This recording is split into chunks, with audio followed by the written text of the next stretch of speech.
የቅበተ እምነት ምንድነው? ዶክተር ተስፋዬ ረበሌ እዛ ላይ በምን እንዴት ዲፋይን ይደረጋል? መሰረታዊ የቅበተ እምነት መሰረታዊ ዓላማውስ ምንድነው? አንዳንዶቹ አጥፍተው ስትመክራቸው ደግሞ አይ እኔ አሁን ብዙ ፎሎወር ስላለኝ አንተ ልሰማ አልችልም የሚሉ ሰዎችም አሉ። በምን አይነት ሰው መሰራት ሳለበት ምን አይነት ዝግጅት ያለው ከጸጋ ስጦታ አኳያ ይሄኛው ላይ የተጠራ ሰው ነው መስራት ያለበት ይሄን አገልግሎት ነው ብለህ የምታምነው አለ? መሰረታዊ ዓላማው ክርስቶስ ሰዎች ደቀ መዛሙርት ጌታን የሚያውቁ ሰዎች ጌታን እንዲያውቁ ማድረግ ነው። ጌታን የሚያውቁ ሰዎች ደግሞ ዲሳይፕል እንዲሆኑ። የቃለ ምት አስተምሮ ምንድነው በአንተ እይታ እያመጣ ያለው ጉዳት ምንድነው? መጽሐፍ ቅዱስ እናስተምራለን የሚሉ ሰዎች እኮ የአይነት ችግር ይታይባቸዋል። ሳያውቁት እኮ እያስተማሩ ያሉ ሰዎች አሉ።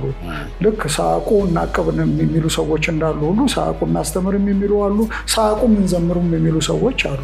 ስለጠቀስከው ነው ማነሳው እና ቤኒሂንን ብትመለከተው መጽሐፍ ቅዱስን በወግ የተማረ ሰው አይደለም። እዚያ አማርኛ ባይብል ስኩሎች እንኳን ገብቶ የተማሩ ሰዎችን ያህል የተማረ ሰው አይደለም። የጸጋ ስጦታዎች ተቋርጧል ወይ ብለህ ታምናለህ ወይ? ካልተቋረጡ የትኞቹ ጸጋ ስጦታዎች ናቸው ደግሞ እየቀጠሉ ያሉት እየሰሩ ያሉት ብለህ ታምናለህ? በተሐድሶ እንቅስቃሴ በተጀመረች ቤተክርስቲያን ውስጥ ዛሬ ሐዋርያ አለ ብሎ መከራከር በጣም የሚገርም ነገር ነው። መጽሐፍ ቅዱስ ላይ ያሉትን ነቢያቶችን እና አሁን በዛሬዋ ቤተክርስቲያን ያሉትን ነቢያቶች ምንድነው መለያቸው? ምንድነው መመሳሰላቸውስ? ልሳን እኔ በጉባኤ መነገር አለበት ብዬ አላምንም።